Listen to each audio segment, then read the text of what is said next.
Well, it looks like I've got a boxed Lenovo product on my table. Logically, it can only be a laptop because we have the battery hazard symbol here.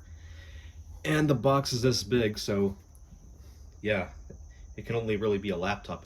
Get my scissors and cut the tape here. Looks like some pretty old tape.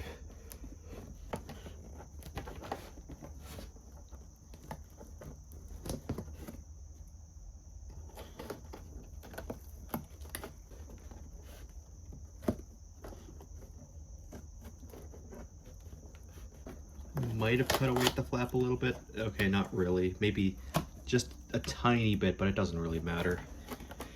Because if I was to reuse this box, then I'd probably be taping that up anyway. I have to hastily readjust the shot here. But this does not appear to be a Lenovo ThinkPad X120e. I thought it was, but no, this might actually be an X130e. I may have to censor this here though, because that looks to be an asset tag. Let's see if I can just pick away at this. Yeah, no, this is actually an X130e, which I guess makes sense because whoever sent this to me originally posted about their thoughts on the X130e. Oops. I did not mean for that to slide out the way it did. But the good thing about that is that the X130e is a very durable laptop. I mean, it was literally meant for children to handle it, so you're not allowed to criticize the X130e whatsoever. Oh! Oh, this is a Core i3 X130e. Hell yeah, that's better than I was expecting. I was expecting a poverty spec E240 model of X120e, but no, this is the good X130e. It's not quite the X131e, but hey, if it's the X130e, thumbs up. To be fair, it was probably a miscommunication on my end because the original comment thread that I saw regarding how I'd get one of these didn't mention an X120e in the first place. Though the original post was about an X130e, so I guess it's kind of my fault. So unfortunately, I won't really be able to make a fair comparison between it and the X201 because I was expecting this to be an X120e, so it'd be more like a midget X220, but I'll put it side by side with my X201. They're practically the same size, so the X201 does make more efficient use of its size, but you know, you can't really argue with the X130e's form factor too much.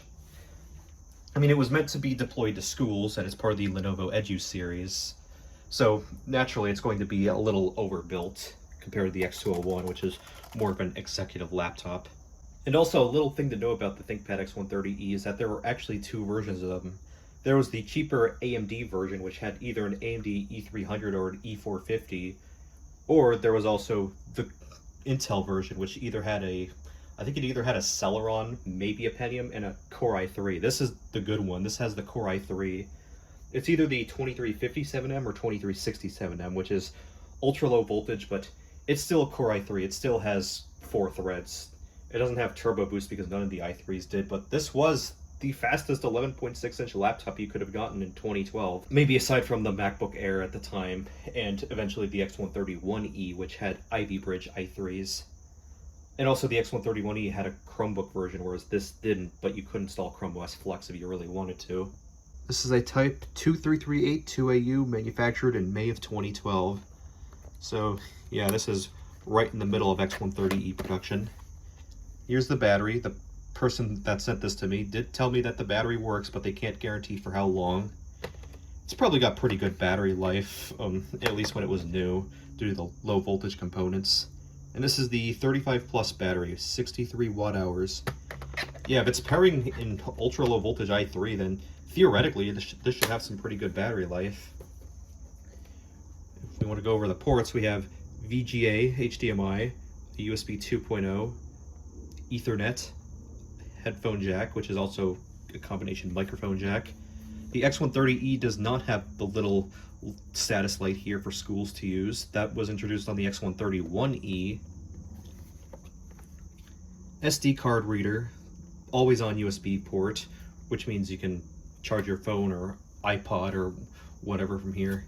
another USB 2.0 port, just a plain one at that, and the charging port, which is still the round type on the X130e. Yeah, this feels really solid. It's got a little bit of a lip here, so it's also a little bit difficult to open with one hand.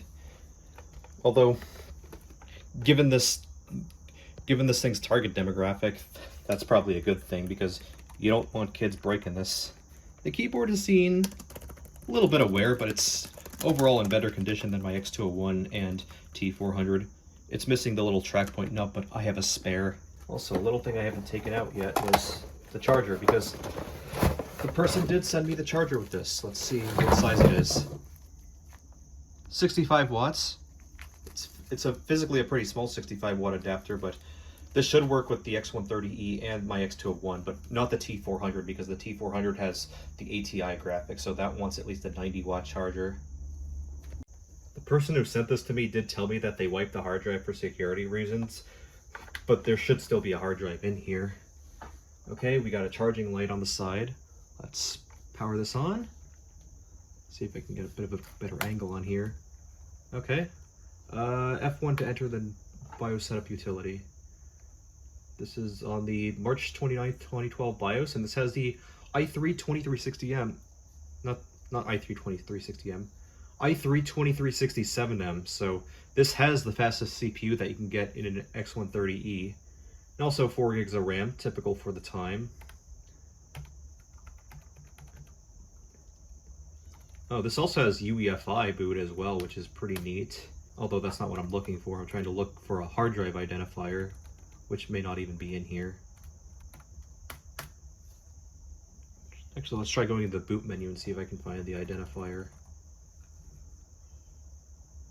This is a 320 gig Seagate drive. It's probably 5400 RPM. It's probably the same one that I got with my Inspiron 9400. But yeah, let's see if this holds a charge at the moment. Yeah, it does. And also, the charging beep is a bit of a lower pitch compared to the X201 T400.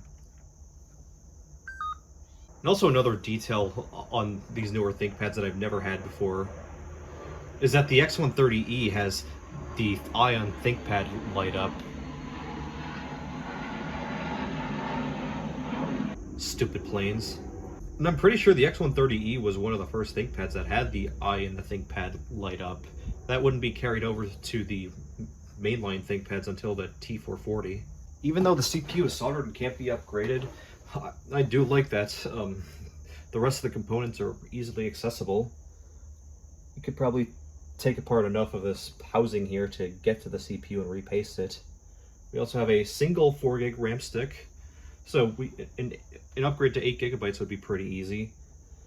And we also have our mechanical hard drive just out in the open here, which is a good thing if you find one of these without a caddy, because that way you can just stick an SSD in here, tape it down, and you'll have good enough security. There's also the CMOS battery, which should still work after 12 years. I don't see why not. And we have a Wi-Fi card, which is probably not from Intel, given this machine's relatively low-end nature. Let's see if I can zoom into that. If you want to identify that, be my guest. But if this card ends up being crappy under Linux, I can always... Actually, no, I can't replace it with an Intel AC7260 because this is a Lenovo product and it has a whitelist. Unless someone has already made a whitelist-free BIOS for the X130e, which, unlike the X120e, I haven't seen that so far. Even though this already has a 4 gig module in it, I'm going to be using 2 different 4 gig modules just because these are DDR3L and that's regular 1.5 volt DDR3. I do have one more 4 gig 1.5 volt DDR3 stick sitting around, but I don't really feel like grabbing that out at the moment, and plus it's the last one I have. Do I really want to be putting it in an X130e, which can take 1.33 volt RAM just fine? Because it's mostly like first gen and Core 2 Duo and stuff that don't really take kindly to DDR3L. Although from what I've been told, it's actually more so that first gen just doesn't like high density RAM. It only likes low density stuff. That should click in just fine. And as for this hard drive, I'm going to replace it with an SSD. Actually, this brand new one. It's not exactly the greatest SSD, but I really just bought it because I needed another Experiments SSD after the SSD of all time unfortunately died and won't install Windows 10 anymore. And speaking of which, since this is a Sandy Bridge i3, I actually have a little bit more confidence in this being able to handle Windows 10 pretty okay.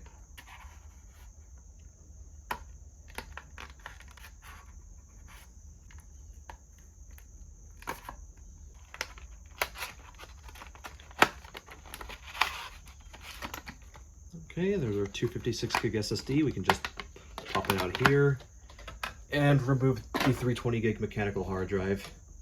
We are losing some storage, but I wasn't going to use all 320 gigs anyway. This is probably only a 5400 RPM drive, so it's probably pretty slow. There's one screw. And there's another. This should just slide out. Yes, it does. There's a little tab here. Let's get a quick look at this drive. Momentous Thin, built on the 9th of April 2012. It's 7200 RPM at least. But no, we're still putting the SSD in. An SSD is a must for Windows 10, or even just in general, just using an SSD is just a much better idea than a mechanical hard drive, especially in this day and age. Interestingly, the caddy here only fills like the bottom quarter of the hard drive. It's actually pretty thick too for being just this tiny piece of metal. But we're putting in the SSD now. You have to screw them off from the sides here. Okay, it's going to look a little more flashy going into here than the mechanical hard drive. You can just push that in and screw the caddy back in. Or can I even consider it a caddy at that point? It's really just a piece of metal that secures in a hard drive. Or if it's an SSD, you can probably just tape it in just fine. Although you only have so much clearance to work with in this chassis that's probably not the best idea. Okay, it looks like the panel on this is a little more glossy than it is on the X201 because I can see my reflections on camera somewhat. Anyway, here's my Windows 10 USB. I'm going to put this in now. Let's get to installing Windows 10 and see how this second gen ultra low voltage i3 handles it. F12.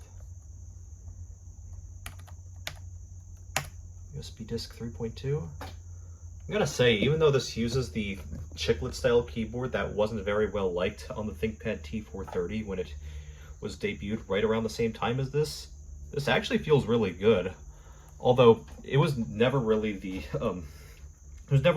feeling of the keyboard that was criticized as much as it was the layout, because admittedly this layout is pretty stupid. Like, why is the print screen key down here? On the X120e, which also had the chiclet style keyboard, you had to press function and then print screen up here, which was at least a little more normal. Also, I'm not sure if I put this into legacy mode or UEFI. I'd have to check. It's being a little slow right now though, because we haven't gotten to the throbber yet. Well, that took a little while to get to the throbber, and I saw a little bit of graphical glitching, but here we are at the Windows 10 setup. Doesn't look like it's in UEFI mode though, which frankly I kind of expect from something like this, as this came out before Windows 8, so it's not what I'd consider a complete UEFI. Because at this stage, UEFI was still pretty buggy. It wasn't until like when Windows 8 came out when UEFI was pretty much ironed out. Yes, this is Windows 10 Enterprise LTSC, aka the best version of Windows 10. But I'm installing this because it's really just the version of Windows 10 that I have on hand. So let's make this the first OS that this new SSD gets.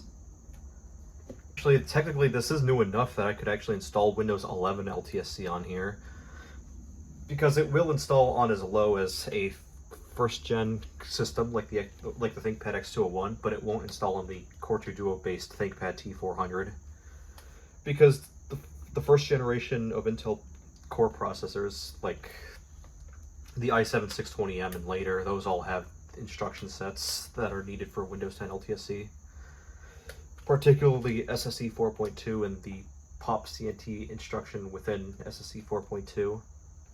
But otherwise, stock Windows 11 LTSC really doesn't care what hardware you have on like regular Windows 11. So this could be my guinea pig for Windows 11 LTSC if I really wanted to do that, but no, I'm gonna run it on 10 LTSC first and see how it performs there. If this was an AMD E450 model ThinkPad X130e, I wouldn't really even bother with Windows 10. I wouldn't be very confident in it running well at all, because I actually did try one of the insider builds of Windows 11 back in 2021 on an AMD E350, and it was pretty miserable, even with 16 gigs of RAM and an actually good Crucial MX500 SSD. Though it was probably just bottlenecking the CPU entirely at that point, because there was nothing else to be bottlenecking the system. Actually, I think this could take 16 gigs of RAM as well, but I currently have my 16 gigs of RAM in my MacBook Pro 9.2 from around the same time. And that machine is just generally better than this one, so this only gets 8. Which is still the same amount that I have in my X201 and T400. So, there's 3 ThinkPads I have with 8 gigs of RAM. Now this is the advantage of Windows 10 LTSC. I can just say I don't have internet for now, so I can skip any online account creation, continue with limited setup, and I can just enter my username. Okay, we're almost there. I heard the speakers. They're probably not all that great, given this is an 11.6-inch machine.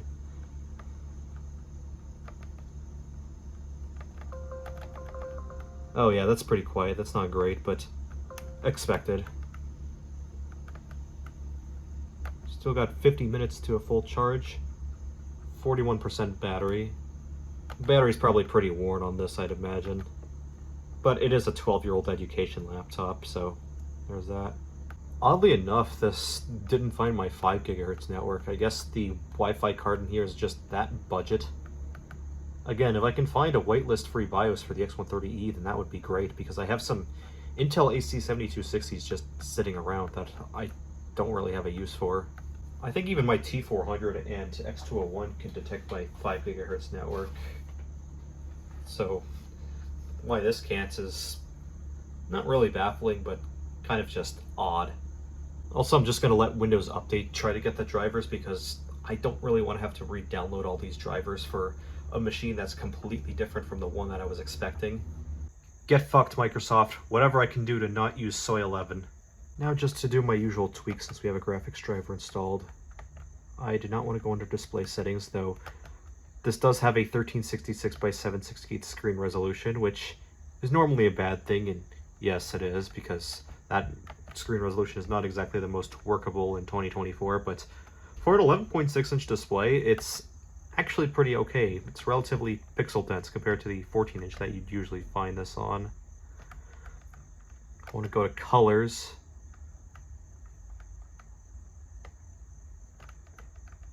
Change this to dark mode to appease all the modern tech fans that cannot stand light mode for whatever reason. Automatically pick an accent color for my background. Yeah, I do that normally.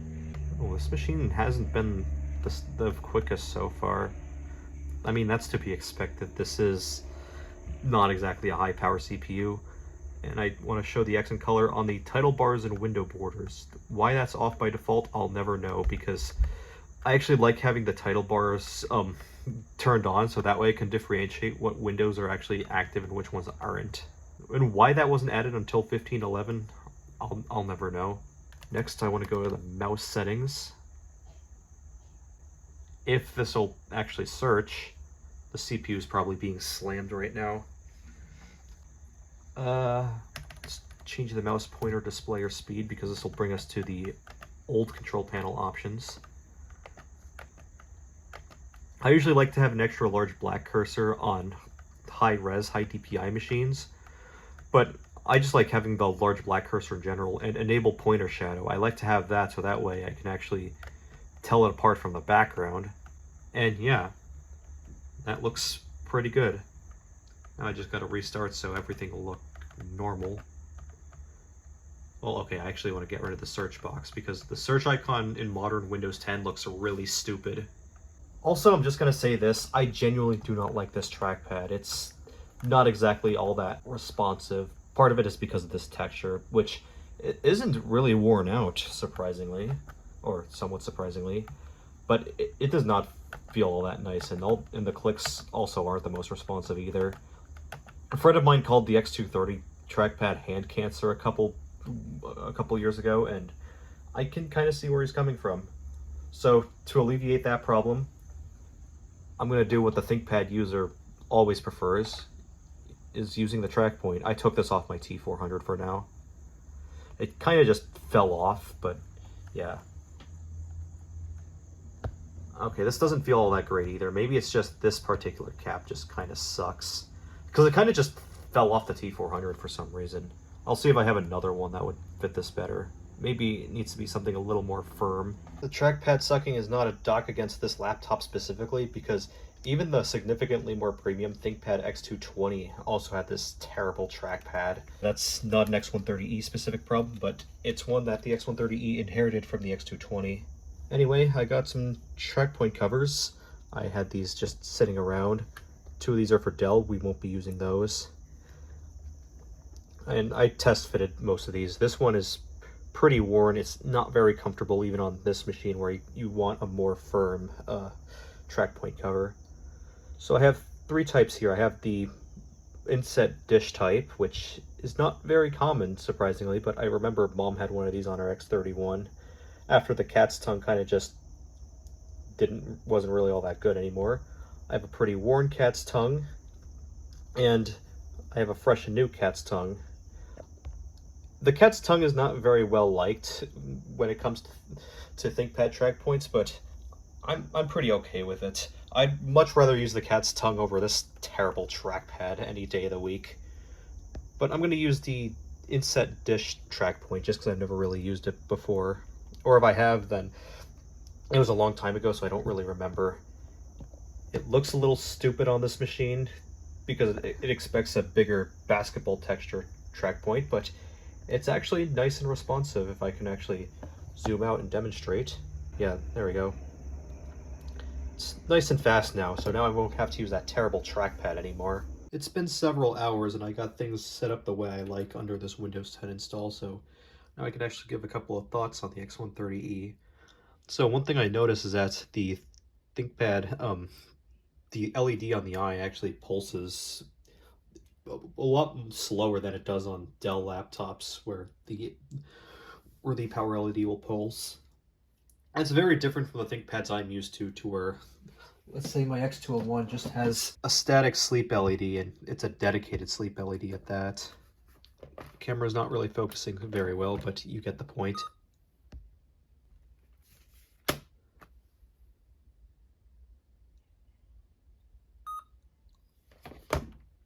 So now let's wake up the X130e from sleep.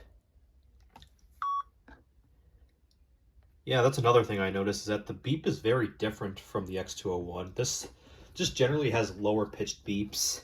And overall, it's not like how the old IBM and early Lenovo ThinkPads used to be. Although I guess the good thing about this not being an early Lenovo ThinkPad is that it doesn't smell like old tires for once. But that's really just because of the caddies, from what I understand. Okay, for this portion of the video, I'm going 30 FPS just to alleviate any of the flicker that this display gives. It's really not that good of a display, but it's an 11.6-inch laptop and a relatively budget one at that, so the display wasn't going to be good to begin with. But anyway, let's get in. Okay, it's actually fairly quick to actually get into the Windows desktop from sleep mode, even though the CPU is not all that fast. Here's the battery bar status. 34.7% wear. Not great, not terrible. This was used in a school district, so it's got the expected signs of use. Now let's go under Task Manager and check this CPU. I just saw it spike at 99%. The graphs and numbers look fine now, but when you're actually using it, you're always going to be hitting the max 1.4 gigahertz clock speed to this CPU. And the i3 doesn't have turbo boost, so can't go any higher than 1.4 gigahertz. Currently it's sitting at a relatively comfy 800, just sitting around. Comfy as in it's not doing anything right now, so it doesn't have to clock very high. And we're only idling at 1.5 gigs of RAM usage out of all 8 gigs we have here. It runs at 1333 megahertz. Although that idle would probably be lower if we were running Linux and not Windows 10, but we're running Windows 10 for now. SATA SSD, it's just your typical SATA SSD. And the Wi-Fi, apparently there were 2 different Wi-Fi cards you could have gotten in the X130e. You could have gotten an ABGN or just a BGN wireless card. This one's the BGN, so it doesn't pick up 5 gigahertz, which is why I couldn't find my 5 gigahertz network. Whereas the ABGN can pick up 5 gigahertz. Let's try launching a web browser. In this case, I'm using Waterfox. That's just my default web browser. Not really any rhyme or reason why I use it over Firefox. I guess I just saw it in the Chris Titus Windows tool when I was setting up Windows 11 one day, and I was like, Waterfox sounds cool. And at the time, I wanted an excuse to get away from Microsoft Edge. And I didn't really want to go back to regular Chrome at that point, so yeah. Let's try watching some YouTube.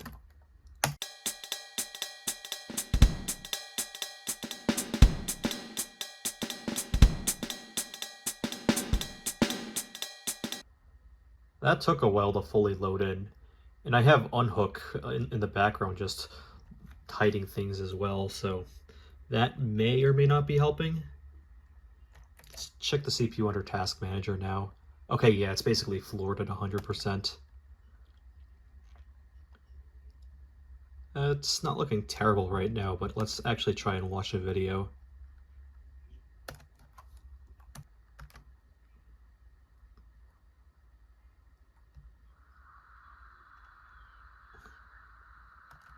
Okay, currently we're running Big Bug Bunny at 480p, which is 30 FPS.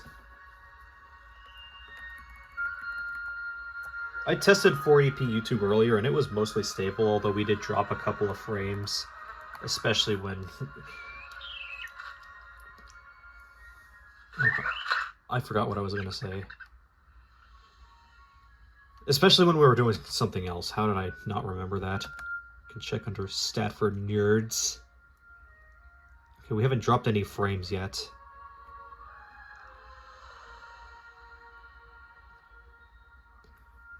Okay, apparently this is running at AV1 and Opus, well, Opus Audio and AV1 Video. I guess YouTube is trying to push AV1 even though VP9 was the preferred codec. And I don't have H.264 installed. At least not under my actual browser profile I'm using. So far, it is yet to skip frames. Although, again, if we were doing something else in the background, then yes, it would start dropping frames. Let's scroll around here. Has it dropped any frames yet? 13. Okay, so it's mostly going to be dropping frames if you're doing something else, which is, I guess, to be expected. Let's try 720p 60.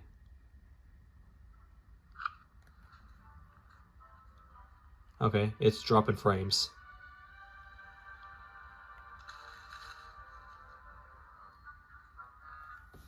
It still looks mostly stable though.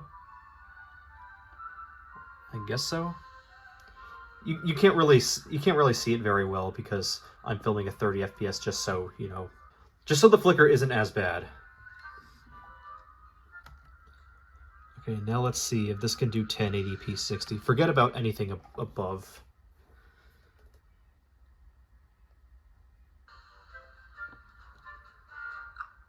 Okay.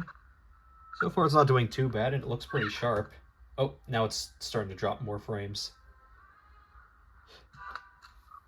Yeah, it's dropping about half of our total processed frames. A little under. And it's only going to get worse if you're actually doing things to the side. So, there's that. Okay, it's dropping less frames as it processes more of the video. But 1080 is generally pretty watchable, although Oh yeah, it's really dropping frames now.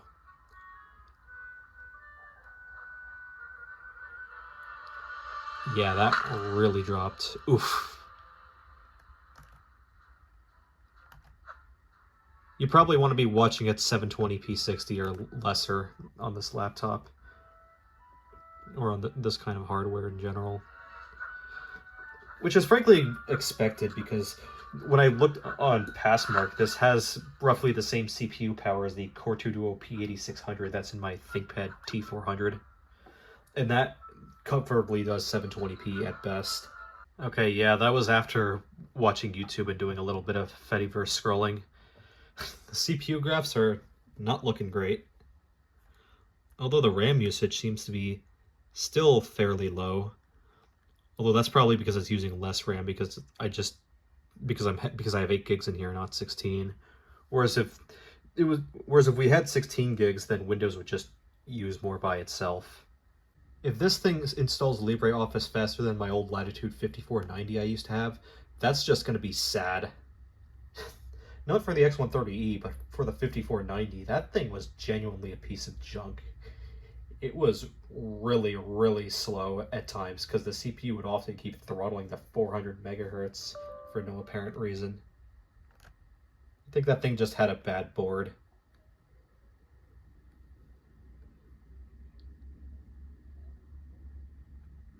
Yeah, no, the progress bar animation isn't choking. This is just straight up faster than that 5490 was. And this is by no means a fast machine. As you saw, it was pretty slow to load the YouTube subscriptions page, not the home page, because I have unhooked disable that. Yeah, that wasn't too slow. I cut a lot of that out of the video, but yeah, it was going at a fairly reasonable speed compared to the 5490. But yeah, I installed LibreOffice for a reason, because I want to test out that keyboard a little more. Like, actually give it a proper typing test. Also, something that's kind of annoyed me a little bit is I think this laptop has an ambient light sensor, so the brightness seems to automatically adjust, and there's nothing that I can do about it in Windows. I don't know if that's supposed to be a child-proof measure or what, but if this was made as an education laptop, then clearly you'd be in a well-lit room at all times, right? But then again, there are those times when you're using laptops in the library when it's not very well lit, or if the teachers have the projector running. But anyway, let's open up a writer document, or create a new one so I can actually give this thing a typing test.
Point is, the keyboard is great and it feels very tactile to type on. Although other X130Es might not be so lucky because ThinkPads are kind of known for having a bit of a keyboard lottery. I don't know if that applies to the X130e, but it does apply to the T420 that was out at the same time and some other models. And now let's test out the speakers. Okay, I'm going to use CrabRave to test out the speakers. That's a generally good copyright-free song for speaker testing. Gonna put the volume all the way up. The speakers aren't very loud to begin with, so I'm sure I can turn up the volume without disturbing anyone.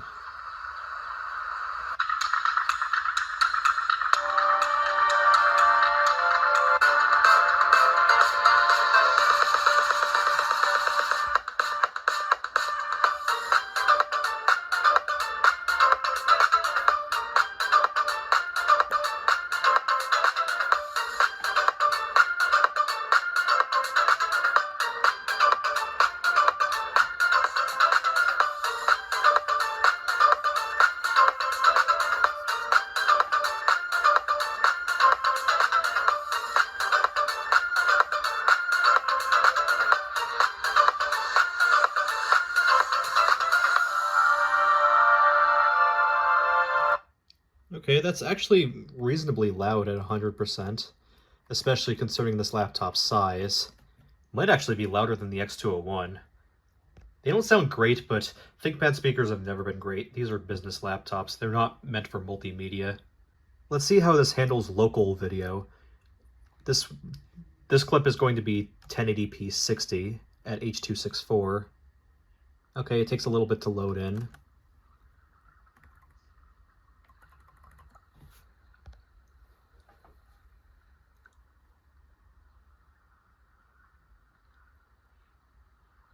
Again, you're only seeing 30 FPS, but it is buttery smooth.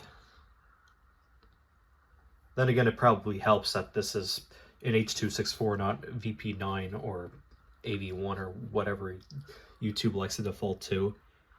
And also, it's not going through a browser, it's going locally, even though I have this on a USB 2.0 flash drive, which is considerably slower than the already not super fast SSD in this. I mean, it maxes out the SATA 3 specification, but still, Fission S11 SSDs are not exactly known for being all that fast.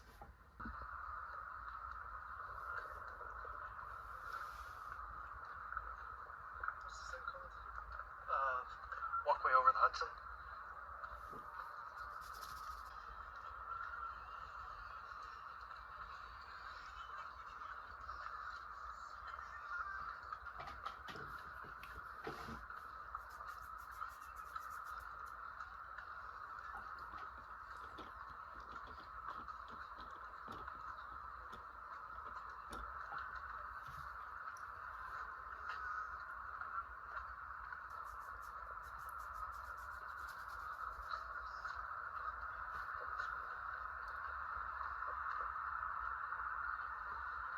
.1080p 60 H.264, completely watchable, no issues whatsoever.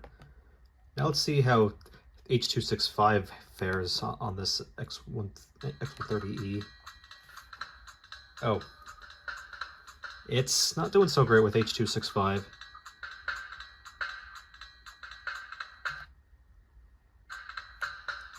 Oh. Maybe it just doesn't like full screen. No, it just really does not like H.265. I mean, I'm not surprised. This is a Sandy Bridge machine.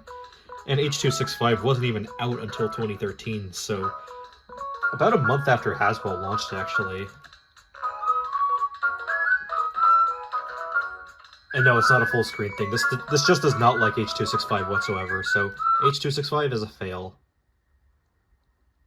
And I don't even need to test 1080p 30 or 720p 30 because it did 1080p 60 completely fine. It's just H.265 that this doesn't like.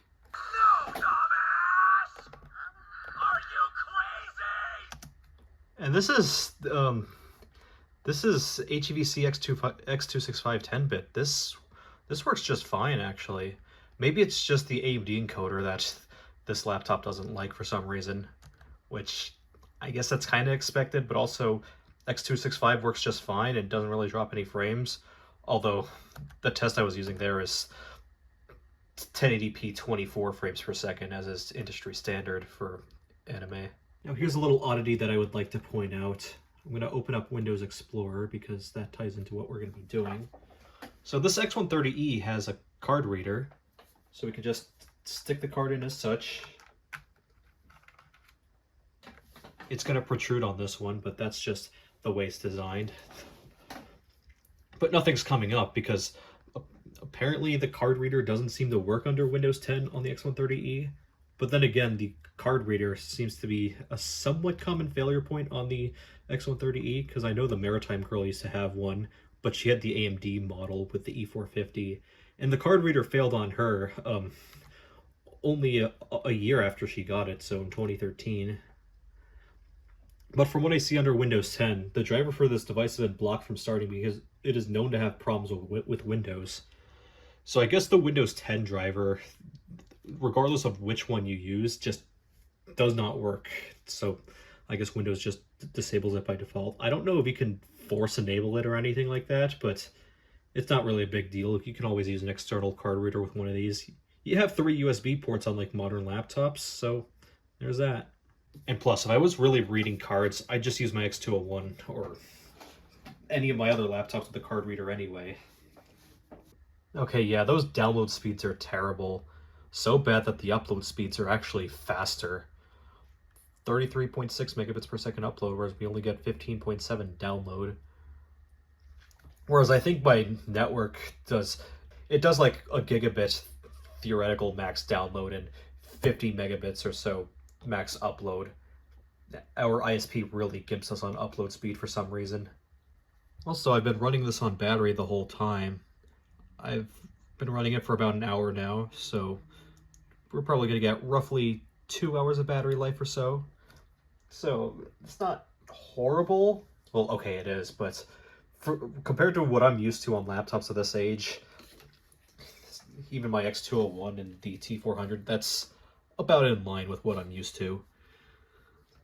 Of course, the battery is also pretty worn on this, so there's that. Anyway, let's plug in because now we're going to run performance test for Passmark. This is version 11, so probably not the same version that AA Computers and Technology was running on his X120e back in 2019. So the numbers are probably different between both of them. Whatever version he used in version 11, which is the latest. Now there's our Core i3-2367M. Anyway, let's run the benchmarks. The CPU is running at 59 degrees Celsius. That's not exactly the coolest, but it's not outputting a ton of heat, so it's not too bad. Also, the bottom doesn't feel hot at all, so 59 Celsius, that's not horribly hot. But that would be, the CPU would be running much hotter if this was running like a full-powered i3-2310M. But then again, the 2310M would need more cooling than this 2367M because that's just got a higher TDP.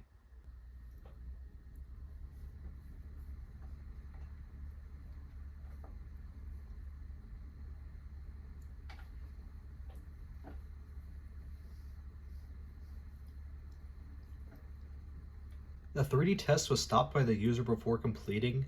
No, I didn't stop it. But it's DirectX 11 and Intel HD 3000 only supports DirectX 10, so I guess it was just stopped automatically because of that. Okay, here are our Passmark scores. 776.7 total. CPU mark got a 927.6. First percentile, assuming lower number percentile bad, this is within the worst percentile. 2D graphics marked 9.5, so second percentile. Somehow that got in a better percentile than the CPU mark. Although 927.6 is a better score than what I was seeing on Passmark. Memory mark 1175.6, fifth percentile, probably because it's mobile DDR3 1333 and 8 gigs at that. Disk mark 4338.8, 30th percentile, so it's not too bad, but then again, this is a brand new Micro Center SSD. I'm going to submit that baseline to Passmark. Okay, we can look through all this.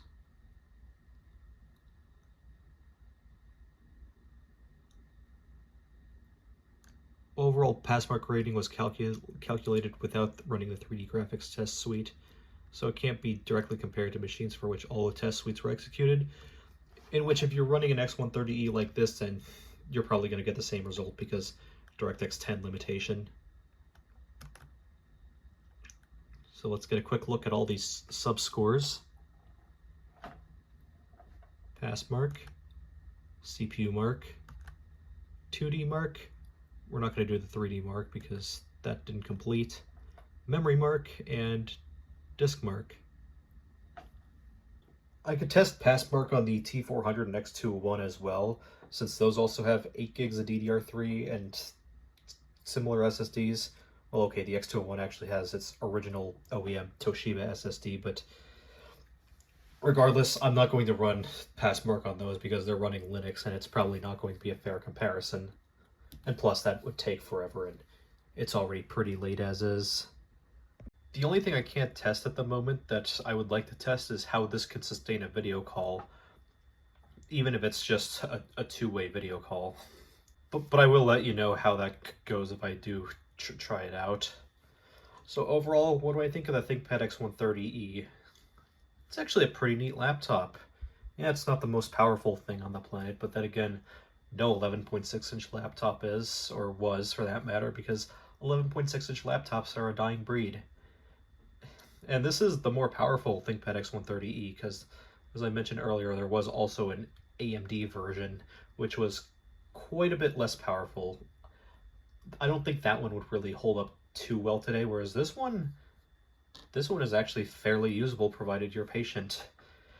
And back in 2012, as an education product that's meant to be handled by children, I think the Core i3 model X130e was great, and even at the time, the AMD version was probably still plenty usable for doing schoolwork on like Google Docs, in which Google Drive had just become a thing, or using Microsoft Office or LibreOffice or whatever Office suite would have been used at the time.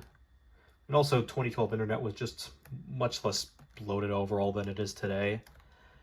But that'll be it for the initial video on this X130e. I do hope to make more videos with it because this is actually a really neat laptop. Now, I wouldn't recommend you go out and buy one yourself, especially not the Intel version. Those are much more expensive compared to the more common AMD version. I only paid the price of shipping for mine, so that's why I even have this one in the first place. Although if you wanted a small ThinkPad like this, just get an X201. It's a much better machine overall. Not quite as durable, but the i7-620M is a lot more comfortable to use. I've only tested it under Linux, but I'm sure even under Windows it would be much faster. And also I'm pretty sure the average X201 probably goes for the same price as an Intel Model X130e on eBay. Not that you should be buying it for those prices, but people do pay that much, so there's that.